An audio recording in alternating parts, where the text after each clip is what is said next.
When Keanu Reeves steps onto the set of Voices in Debate, the audience braces for another deep, thoughtful conversation. But Stephen Colbert isn't here for reflection. He's here for confrontation. Known for breaking his guests down with sharp provocations, Colbert sees Keanu's silver cross necklace as an opportunity, a symbol to dissect, a belief to challenge. Yet as Keanu settles into his seat, something shifts. The power dynamic, which so often tilts in Colbert's favor, feels uncertain. Colbert leans in, ready to strike. But what he doesn't know is that by the end of this interview, it won't be Keanu struggling for words. It will be him, and the world will be watching. Before we continue this story, let us know where you're watching from. And if you enjoy stories like this, be sure to subscribe to the channel, because tomorrow we have another special story for you. The studio buzzed with energy. Bright lights illuminated the sleek modern stage, adorned with LED panels that flickered in shades of blue and gold, reflecting the sophisticated identity of the show. The audience murmured in anticipation, eager for what was to come. Voices in Debate was a renowned talk show, celebrated for its sharp approach and its host, a man whose reputation for challenging his guests made him both fascinating and intimidating. At the center of the stage, Stephen Colbert adjusted his tie with a subtle smile. Tall, with carefully styled silver hair and piercing eyes, he was a master of provocation. His specialty was pushing guests beyond their comfort zones, drawing out truths they might have preferred to leave hidden. The show's opening theme played through the speakers, and applause erupted throughout the studio. The camera zoomed in on Colbert as he spread his arms in a practiced, theatrical gesture.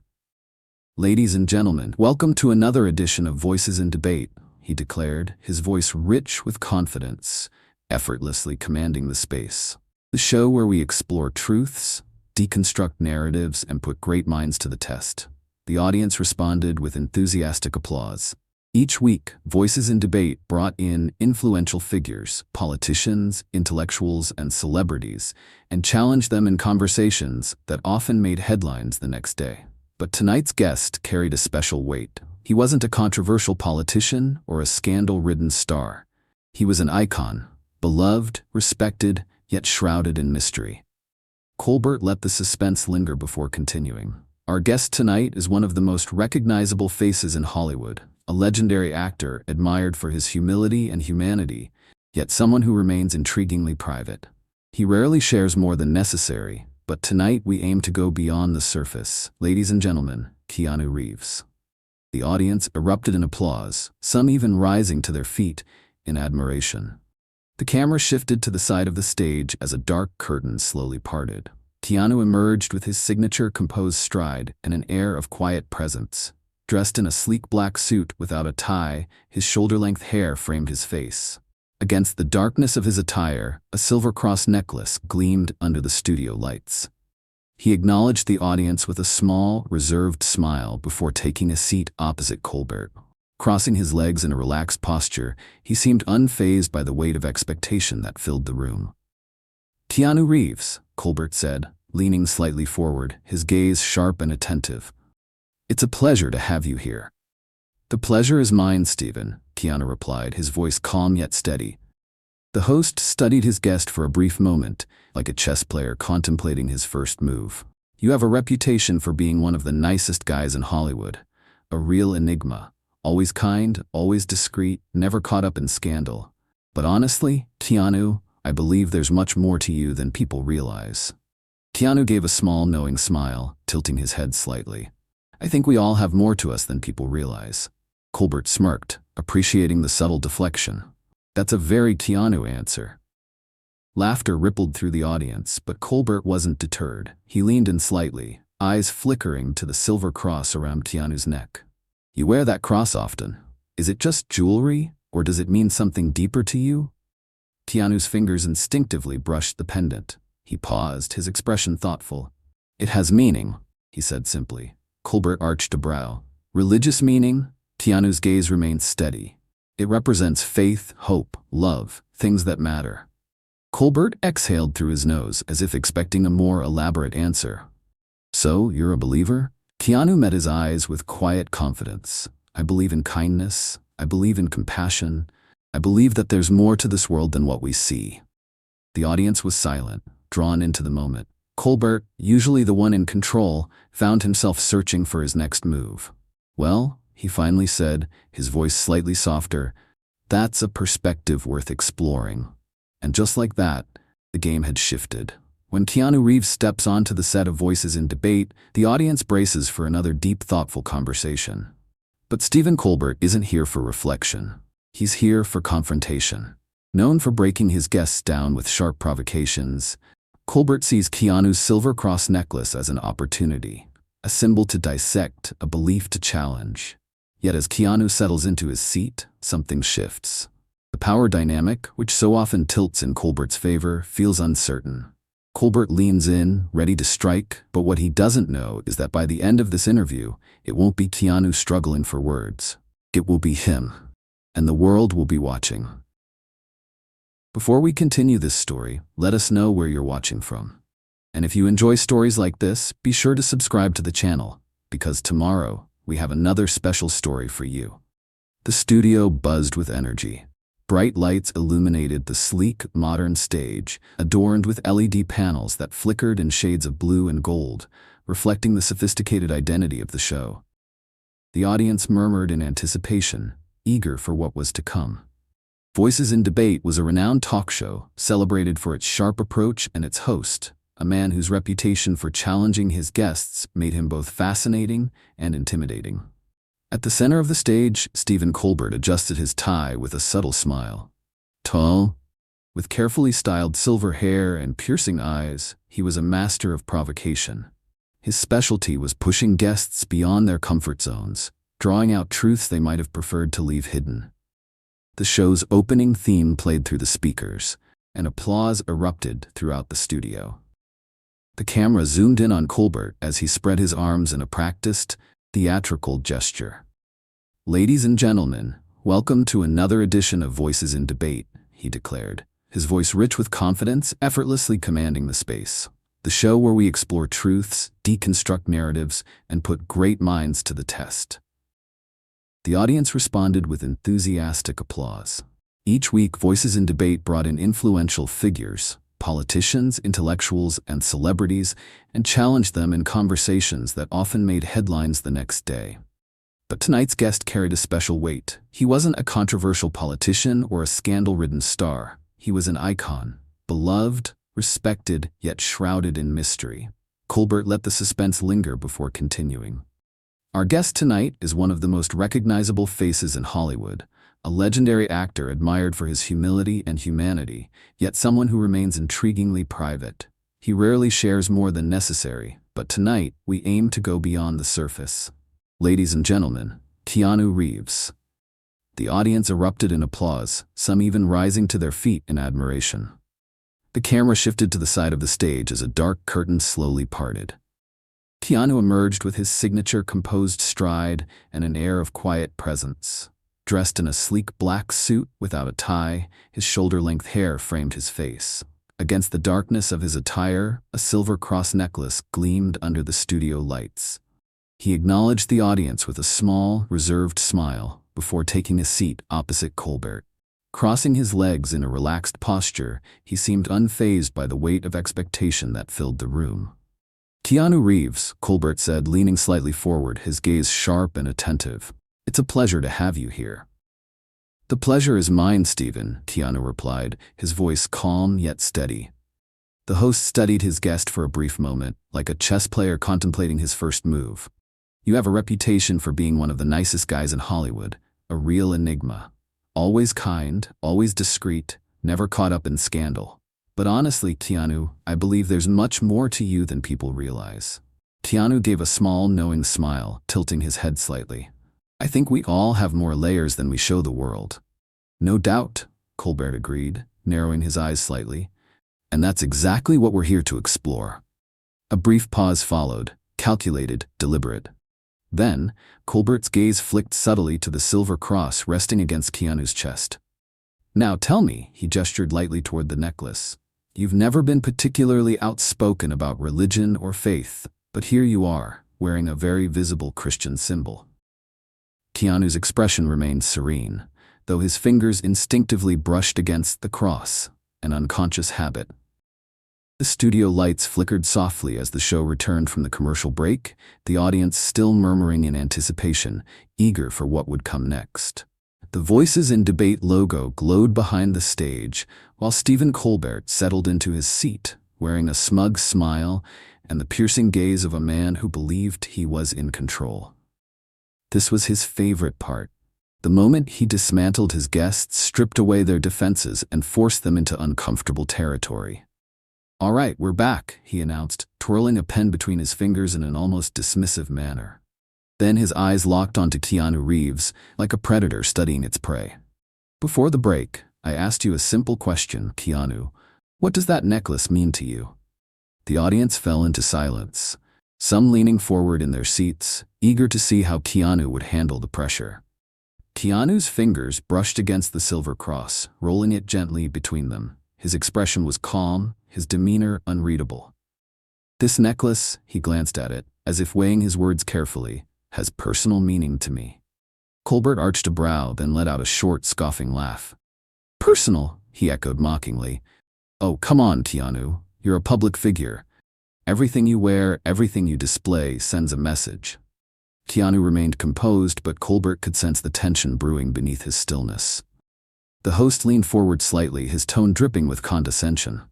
"And let's be real here." Colbert gestured toward the cross. "It's 2025. The world has changed, people have changed, and yet here you are." He pointed directly at the necklace, wearing an archaic symbol. The provocation was blatant. The audience stiffened, sensing the sharpness in his words. Keanu's gaze remained steady. "Archaic?" Colbert smirked, deliberately twisting the knife deeper. "Yes, archaic. Religion, faith, belief in unseen forces." He waved his hand dismissively. "I'm not a religious man, Keanu.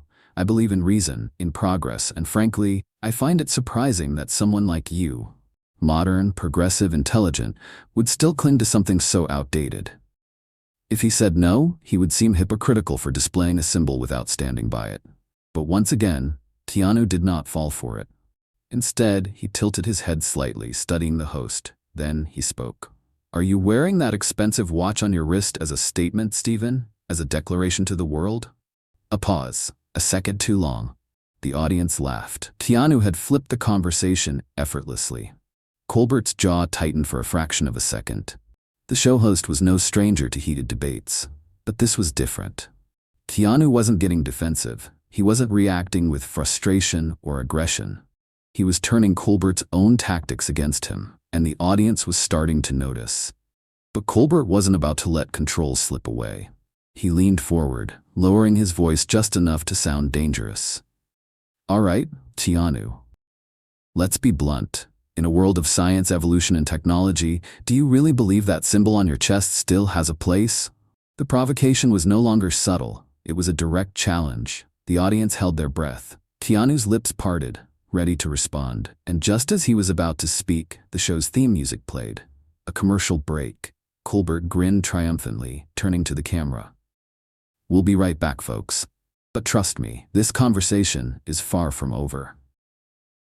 The show's theme music played again, and the studio was illuminated with a subtle light shift as the show returned from its commercial break. Stephen Colbert adjusted his tie and clasped his hands together, wearing a smug smile. He believed he had backed Keanu into a corner. "And we're back, ladies and gentlemen," he announced, his voice carrying the satisfaction of someone who thought they had already won the debate. He turned to the camera, making sure to hold his audience. "Before the break, we left a question in the air, one that I think we all want answered. In a world of science, technology, and evolution, does that symbol still have a place?" He turned to Keanu, eyes sharp, waiting for hesitation, waiting for him to stumble. But Keanu Reeves did not hesitate. Instead, he leaned forward slightly, calm, steady, with an almost unreadable glint in his eyes. "Stephen, if you don't mind, may I ask you a question?" Colbert blinked, caught off guard by the sudden role reversal.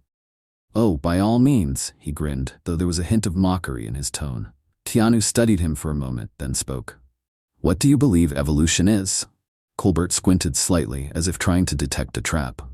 "Oh, come on, Keanu. Evolution is progress. It's growth. It's about leaving behind outdated beliefs and advancing toward a world driven by reason. Keanu nodded slowly as if considering the answer. So to you, evolving means abandoning anything that can't be measured in a lab? Colbert chuckled dryly. Well, he spread his hands. If something can't be proven, then it's just an idea, right? Keanu held his gaze, patient but unshakable. And love? Colbert blinked. What about love? Keanu's voice remained steady. Does love exist? Colbert exhaled sharply. Of course it does. But have you ever scientifically proven it? Keanu asked. Have you ever held love in your hands, placed it under a microscope? The silence in the studio was deafening. The audience murmured.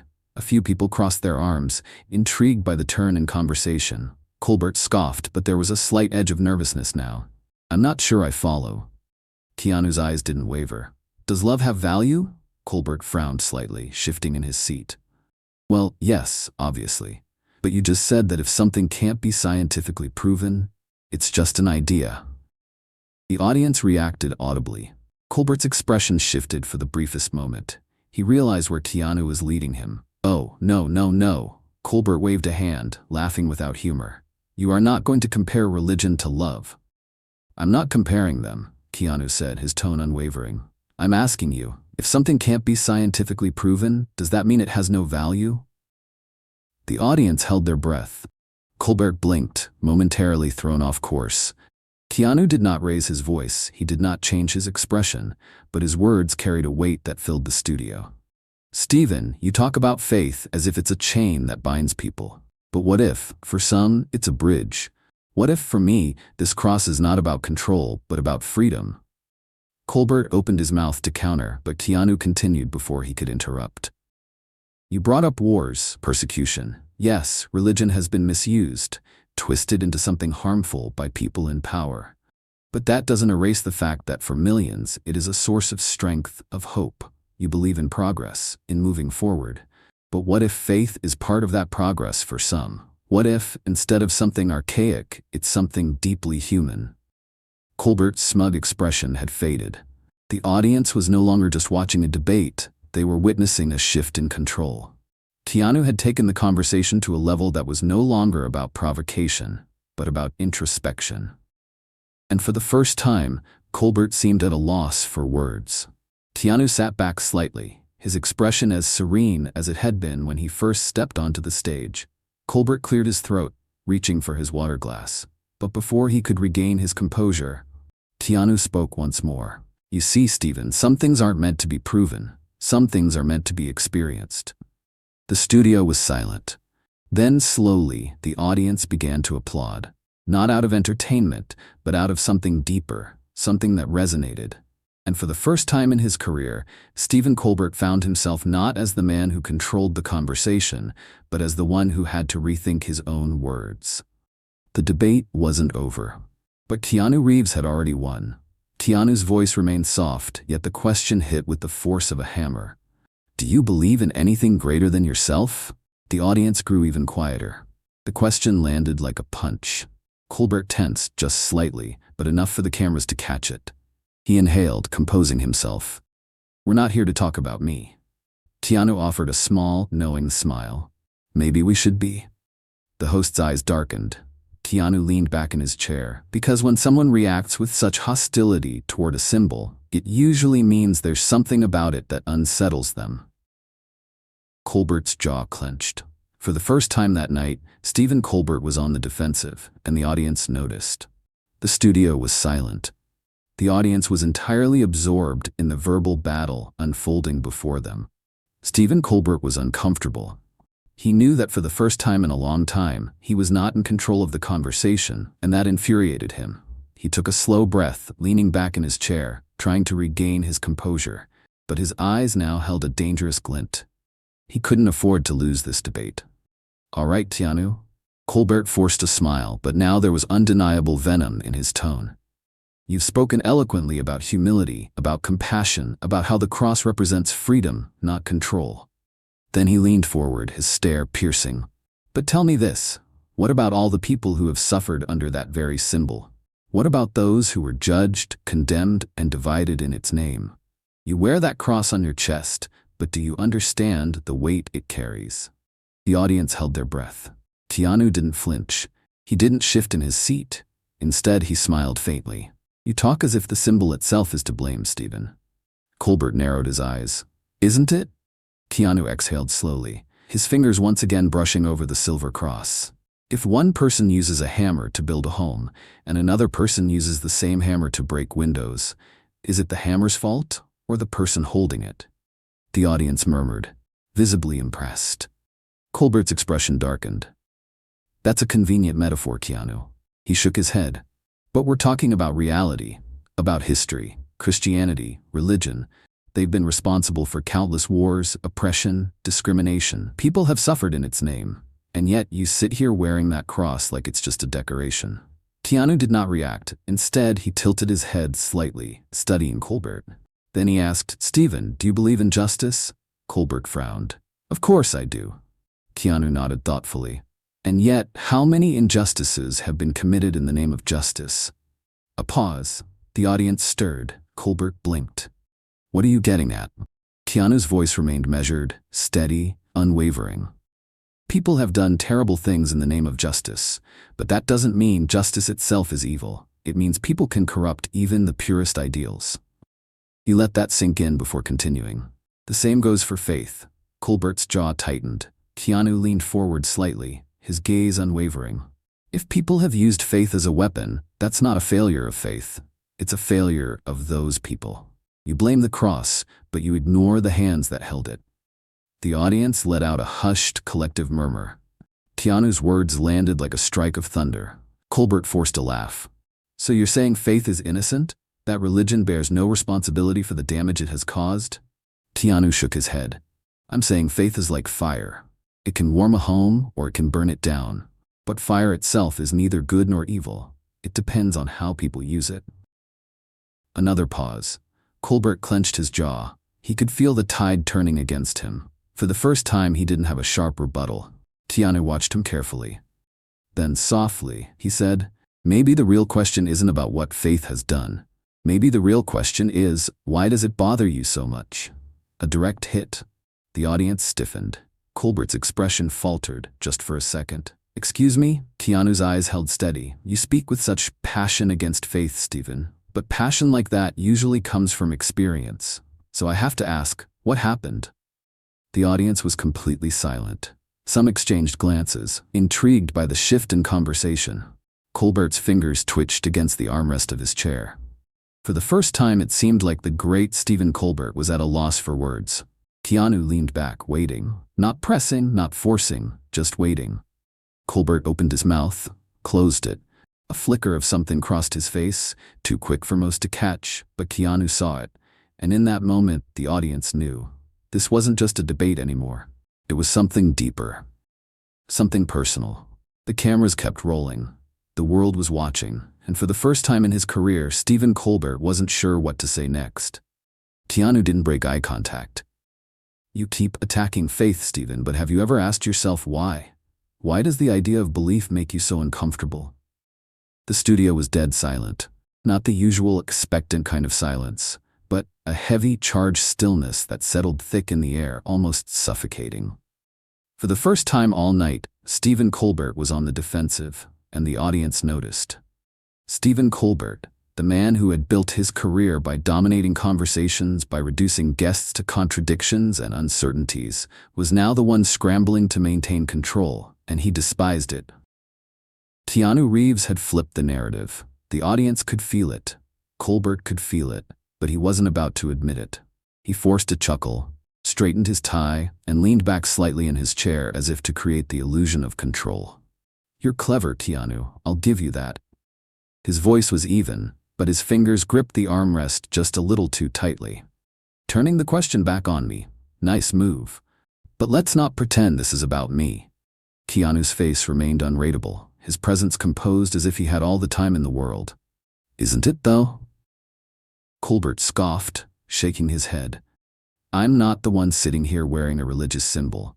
I'm not the one promoting a belief system in front of millions of people.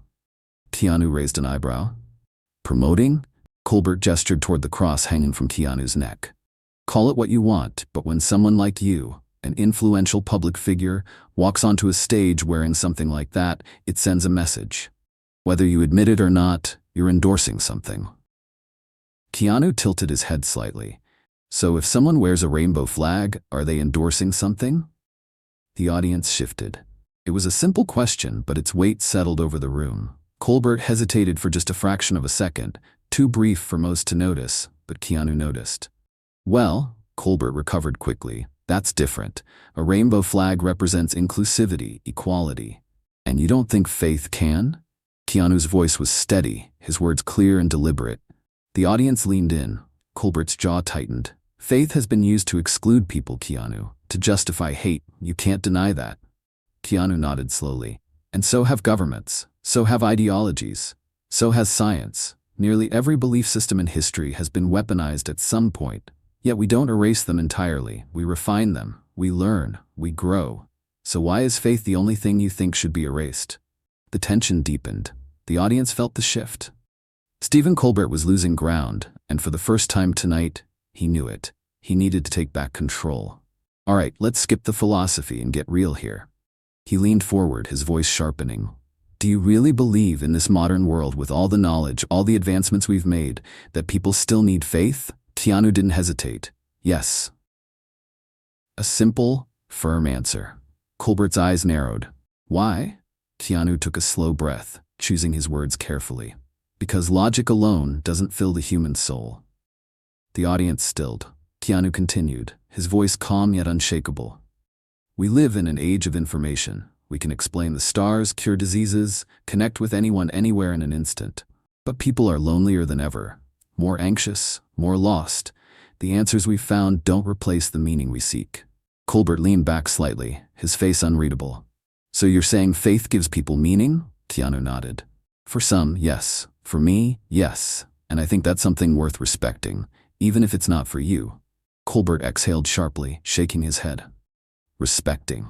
That's an interesting word, because some would argue that religion has done more harm than good. Keanu didn't argue, he acknowledged it. Some would. Colbert's eyes lit up, he sensed an opening. And what do you say to them? Keanu's gaze didn't waver, his response was quiet, measured. I'd say pain isn't exclusive to faith. Humans are flawed, Stephen. We make mistakes, we correct things. But if we only focus on what was done wrong, we ignore what was done right. The love, the hope, the kindness that has also come from faith. From people who live by its true meaning, not by its distortion.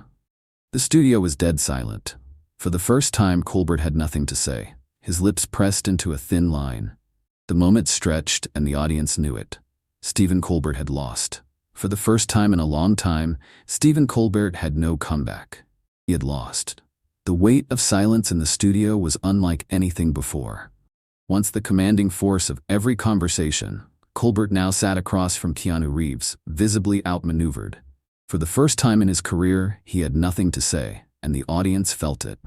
A slow realization spread through the room. This wasn't just an interview anymore. It was a shift. Keanu remained still, composed, his presence steady like an anchor in the middle of a storm. Then a sound broke through the silence. Soft at first, a single clap, then another. And then, an eruption of applause. The audience rose to their feet in an unexpected standing ovation, shaking the studio. Keanu's words had resonated. His calmness, his ability to navigate every provocation had left them speechless. Stephen Colbert, still seated, still reeling, glanced toward the cameras.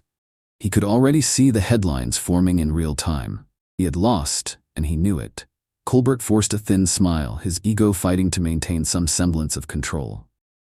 Well, Keanu, he said, clearing his throat, I have to admit, I didn't expect this conversation to go in this direction. Keanu's eyes remained calm, understanding, but not forgiving. Conversations have a way of revealing more than we plan, Stephen. Colbert's fingers tapped against his chair, a nervous tick. That they do, he chuckled lightly, though there was no amusement in his eyes. I suppose this is the part where I thank you for your insights and your time. Keanu nodded. It's been a pleasure. And the way he said it, genuine yet firm, made it clear that this wasn't a victory he had sought. But it was a victory nonetheless. The world was watching. Minutes after the episode aired, clips from the conversation flooded social media. Keanu Reeves' name dominated the trending lists. Memes, reaction videos, and debate threads spread like wildfire. But beyond the usual internet buzz, something was different this time. This wasn't just another viral moment. It was a shift in perception. Stephen Colbert sat alone in his dressing room, watching the aftermath unfold. The interview was everywhere. News outlets dissected it. Talk shows replayed clips. Commentators weighed in. Some called it the night Colbert met his match. Others labeled it the most important conversation of the year. Colbert clenched his jaw as he scrolled through Twitter. Keanu wins was the top trend. Critics, celebrities, and even public figures were praising Keanu's calm, unwavering responses. But the worst part? It wasn't just that Keanu had stood his ground. It was that Colbert had been exposed. His usual tactics, the sharp provocations, the calculated condescension, the relentless need to corner his guests, had failed. And everyone saw it. For the first time in his career, Stephen Colbert wasn't the one controlling the conversation. And he hated it. Meanwhile, Keanu Reeves left the studio without a word. No grand victory speech, no gloating, no interviews. He simply nodded to the crew, shook a few hands, and walked away. Reporters swarmed outside, microphones raised. Keanu, how do you feel about the interview? Do you think Colbert was unfair? What message were you trying to send? Keanu didn't answer. Instead, he smiled softly, got into a car, and disappeared into the night. His silence spoke louder than any response could. Days later, Keanu finally broke his silence with a single post on social media. No long statements, no explanations, just a simple message. We don't have to agree to respect each other. We don't have to believe the same things to walk the same path. The post exploded, because in the end, it wasn't about religion. It wasn't about winning. It was about understanding. And that was why Keanu had won. Because, in the end, it wasn't about the argument. It was about the conversation. What can we take from this moment? Keanu Reeves demonstrated a powerful lesson. Confidence isn't about proving others wrong. It's about staying true to what you believe without hostility or arrogance. When faced with confrontation, we have two choices: react with ego or respond with understanding. Keanu didn't raise his voice, insult, or try to overpower his opponent. Instead, he listened. He stayed calm. And most importantly, he spoke with wisdom. In our everyday lives, we'll encounter people who challenge our beliefs, whether it's about faith, politics, or personal values. The key isn't to win arguments, but to have meaningful conversations. So, next time someone questions what you stand for, don't get defensive. Stay composed. Ask questions. Seek to understand rather than to attack. Because true strength isn't in forcing others to agree with you. It's in respecting them even when they don't. If you found this video meaningful, don't forget to like, subscribe, and share with others who need to hear this message. See you in the next video. Have a great day.